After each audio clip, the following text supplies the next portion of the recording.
Is there a way to carry out mass deportation without separating families? Of course there is. Families can be deported together. We have seen one estimate that says it would cost $88 billion to deport 1 million people a year. I don't know if that's accurate or not. Is that what American taxpayers should expect? What price do you put on national security? Is that worth it? I want to know what y'all think. And this is outside of, you being a Republican or a Democrat or, Green Party voter. I want to specifically know, how do y'all feel about how you feel about deporting over 11 million people out of the United States and how it may be a tax burden on you? Now, I'm not sure how they're going to do it. You feel me? But I just feel like to cover such thing. I mean, even if you even look at the numbers where people are saying an estimated cost is going to be around between 100 to 200 billion dollars, who you think going to pay for that? We going to pay for that, because you're talking about, all the expenses to cover this. I mean, what would identifying them, apprehending them, detaining them, then you got to legally process them. Then you got to talk about all the logistics or the transportation, how to get them out of the country, where they're going to go. Then you're going to have to monitor them, monitoring if they're coming back across the border. And even that, like that's in itself is going to be a big task for any administration to handle. But how do you think it's going to affect the labor workforce when it comes to agriculture and construction? Because I'm going to tell you right now, I did construction. I worked in construction. I was a carpenter and I was a concrete mason. And I live in one of the most expensive states in the United States, which I live in California. And so our taxes are already high. But just seeing, the majority of the workforce were from Mexico. And I'm not gonna say that there's some of the hardest working people I've ever met, but I wasn't finna break my back doing that work. Like, you feel me? Like being in El Centro sometimes and laying blacktop or tar, whatever you call it, and then the heat is just 110 degrees out, bro. Listen, that was something. Don't get me wrong, the money was good, but that's something that I wouldn't do again. I wouldn't be out there picking grapes and fruits and vegetables in the hot heat. That's just something I'm not gonna do. And I think when we talk about, Americans saying that they're taking, low skilled jobs, I don't think any American wants to do that. I mean, if you even go think back I don't know if any of y'all detasseled corn before, but that's something I would never do again. But, how do y'all feel about that? Like I believe we're going to end up footing the bill for that. And then I think it's going to make everybody mad. It's going to make Democrats mad. It's going to make Republicans mad. I don't really think there's a way around it. Don't get me wrong though. I do believe we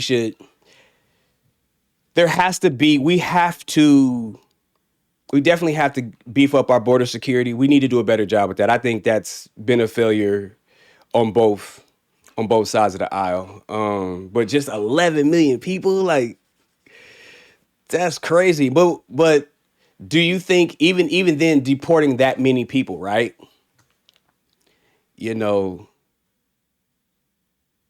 Just I just want to know what the ramifications might be when you think about, you know what I mean? Like, I've looked up a few things that I'm trying to, I don't know how true it is, but if it is true that the undocumented or illegal immigrants that are in the United States, they contribute significantly to the U.S. tax revenue. So what I've looked up, that they pay billions each year. So if that's true, do we lose that revenue? What happens when we lose that revenue? They say they pay into, Social Security and Medicare, but they don't get the draw out of it, at the end of the year when you file for your taxes, but simply because they have, ITINs. But it's been estimated that they contribute to over $11 billion annually in Social Security system alone. So what happens then when we deport all of these people out, what happens to Social Security? And I can think of a few things. You would have lack of benefits to contribute to Social Security. And in the system imbalance, like how do you, like, I think it's going to raise the retirement age, because now you don't have those billions of dollars pumping into, Social Security and Medicare. Now it's going to probably take a hit on social services.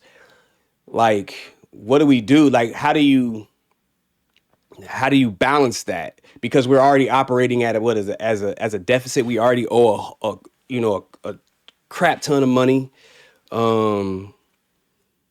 It's just I don't know if how we gonna. I mean, I think it's just the money, the tax revenue, and then what happens to the workforce. Because I think when it comes to building houses, building infrastructure, I think that's gonna take a major hit. But I was watching this video that I think everybody's freaking out now because of the fear of mass deportations. But this dude, Tom Homan, actually worked for Obama. So, but when he said, how do you keep families together? If you're gonna do mass deportations, and he was like, deport the whole family. So, like, but oh, we gonna watch this real quick. Do you know what's going on underneath the hood of your Hold vehicle? on. These stupid, bro. There's so many ads, bro, on everything. But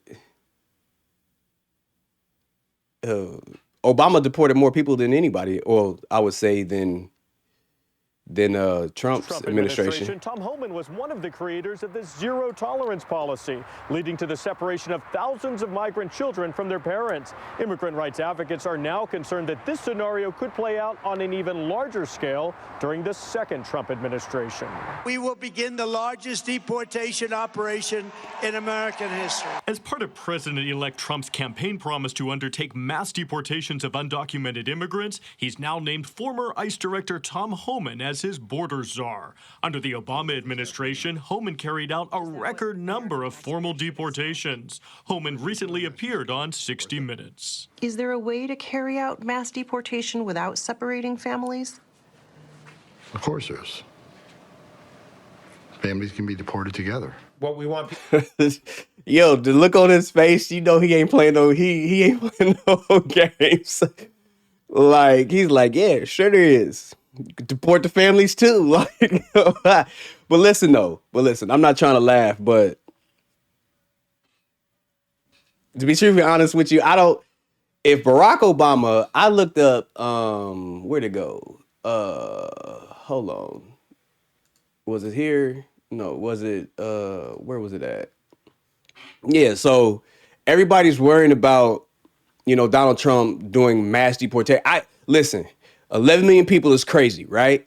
But, Obama's first term, he got rid of, in 2009 to the fiscal year of 2012, there were 3.2 million deportations, removals, and returns. And then and that was fiscal year, including about 4 months of the second George Bush administration. During Obama's second term, covering fiscal years 2013 to 2016, 2.1 million deportations. So when they say that they're worried about Trump doing mass deportations, I mean, Barack Obama did, a little over 5 million in his term. So, I just think, I'm not saying people shouldn't be scared, but if, I would say you deport the criminals first, like, and then try to figure out a pathway to some people that are already here or who have been here for years. But, you can't really say, you're more worried about Donald Trump than Obama, because Obama was out here deporting a lot of people. And Tom Homan also worked for Barack Obama during his administration, and he had to zero tolerance for illegal immigrants. So at the end of the day, I can't really say who's going to be worse or who's going to be bad, because, like I say, Barack Obama was deporting a lot of people. You know what I mean? But what he did say, he did say,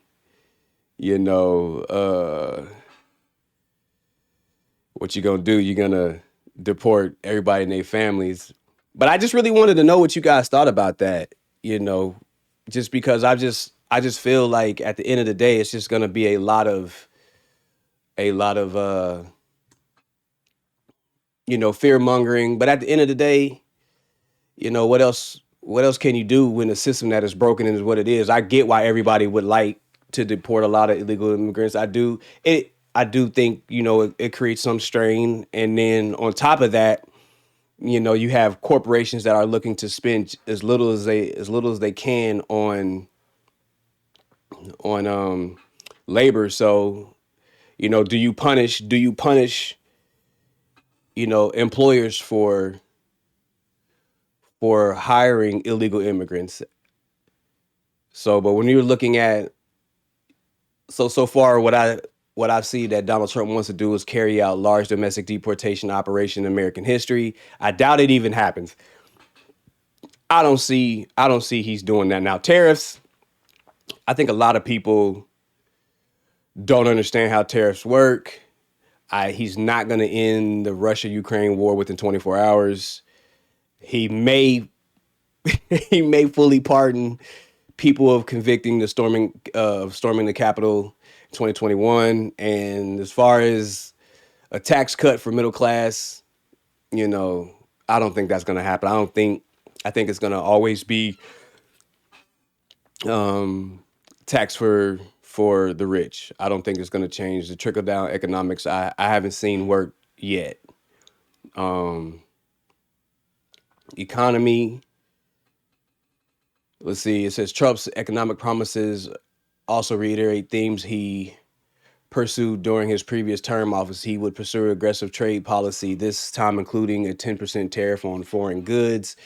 Critics have said this would spike inflation after Trump has hammered Biden over elevated prices. Trump said he would also prevent U.S. investments in Chinese companies. Trump often singled out China as an economic adversary, which they are, but, let's see. Foreign policy. Trump seeks to pivot away from approaches where he believes Biden has failed through his promises of lack of detail. We just talked about that's the foreign policy. Health and Human Services Trusts have vowed to cut federal programs, including abolishing education. What is going to be? That's what I want to know. What's going to happen if he abolishes the Department of Education? What's going to happen with that? And then he has promised to spare Social Security and Medicare, however, without changes such as raising the age of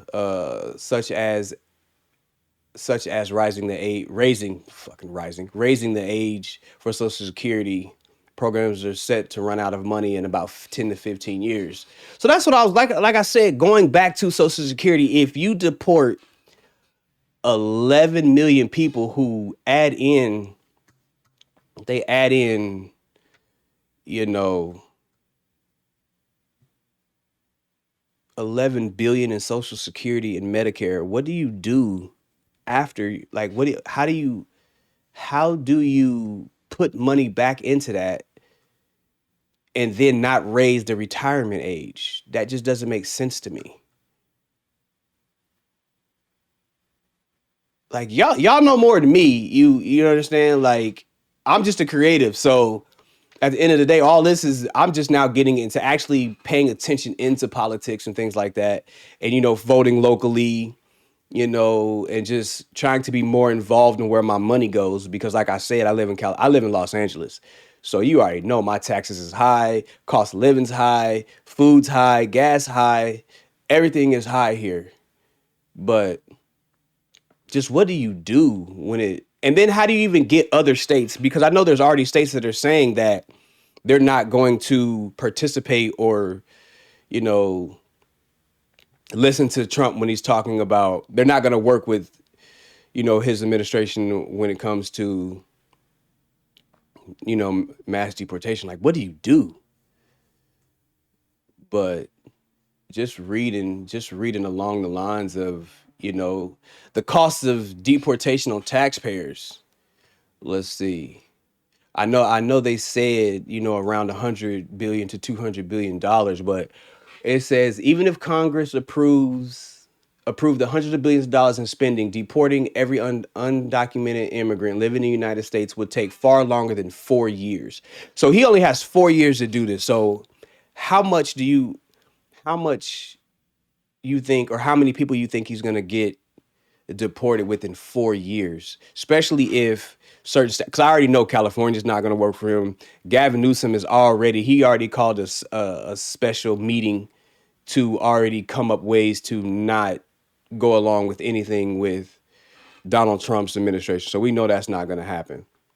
But what they call them, I forgot what they call them, safe havens or something like that for illegal immigrants. Let's see. CBS News analysis of immigration system data found apprehending and deporting just 1 million people could cost taxpayers about $20 billion. Deporting 11 million people over 4 years would cost more than 20 times what the nation spent a year over the last 5 years on deporting people living in the U.S. Most of that would be new funding that would have to be approved by a majority of both chambers of Congress.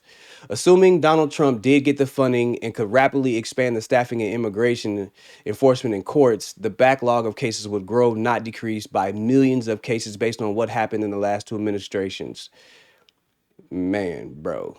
It says Trump's own administration, despite promising to deport millions in 2016, deported 325,660 people during the fiscal year he was in office. So it just sounds like it's extremely hard to deport that many people. Man, my nose is itching. My allergies is killing me. The cost of deportation to taxpayers. That's what I'm saying. Like, we're gonna have to foot the bill on this, and then it's just gonna make it even harder for us to survive because the wages are low and the cost of living is continuously rising, and the majority of Americans can barely afford to feed their own family. So paying for this is gonna, I think in the long run, we Republicans are saying yeah, let's get rid of everybody, but I think in the long run it's gonna hurt us. I don't know how it's going to really benefit us more than, spending all this money when we're already operating a tax deficit. So let's see. Let me see what they say.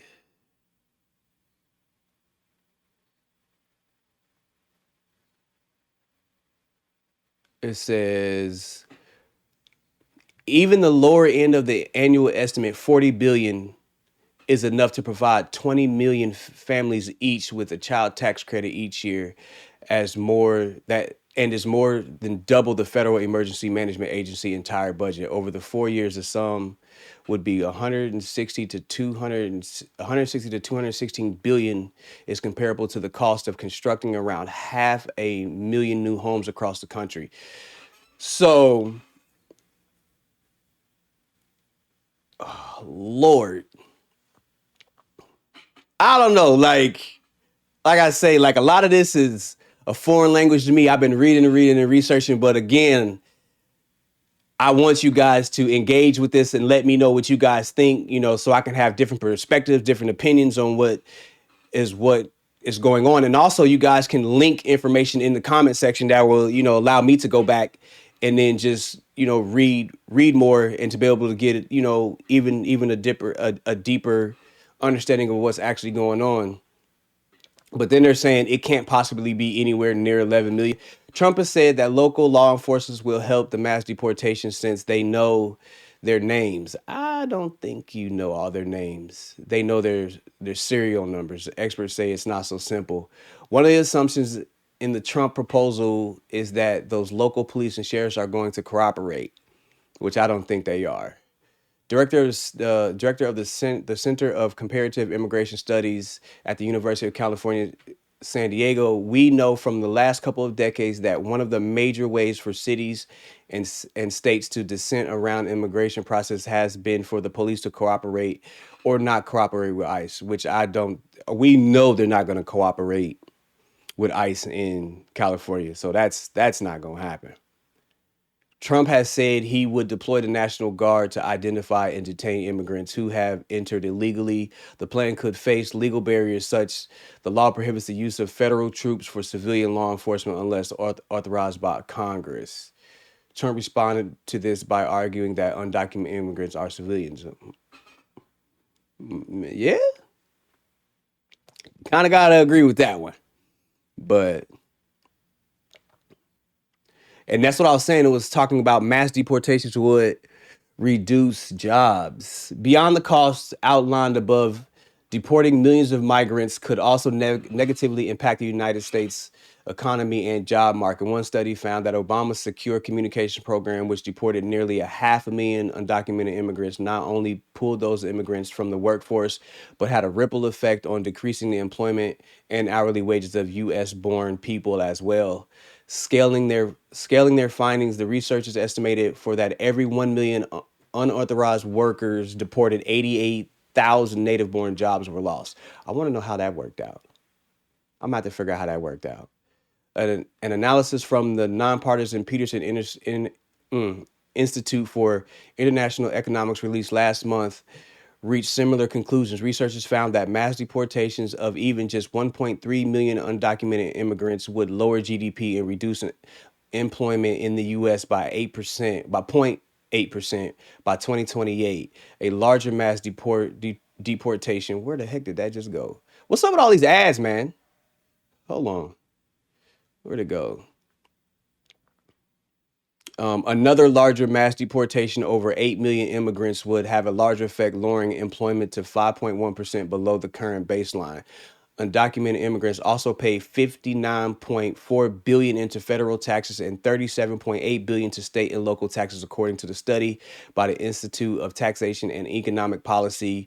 More than a third of those went to Medicaid, Social Security, and unemployment insurance. Like, that's what I was saying. Like, it's literally gonna hurt the economy. So let's say we do deport 11 million people, which they don't think it's 11 million people, but let's say we do support that and it hurts our economy. How do we bounce back from that? And how do we bounce back from that? And then how do we protect people that are at the retirement age now that won't be able to, close to the retirement age or getting ready to retire in the next, let's say, 10 years, 5 to 10 years? How do we protect them if we lose, all that money that's being put into Social Security and Medicare? And then how do we protect our younger generations from having to foot that bill for the next who knows how many years until we can fix the issue? And then are we going to protect them and their Social Security, when they retire? So how do we do this without destroying, social services? That's what I just don't know how we do that. How do we do that? So I think that's definitely going to be a task for us. But again, I need you guys to engage with this. Let me know what you guys think in the comments. Give me your perception of everything, how you perceive it, your ideas. What are your thoughts that we could, how any of all this is working? How do you think it's going to work? Or how do you feel about having to foot the bill in the billions of, deporting 11 million people? Y'all just let me know in the comments.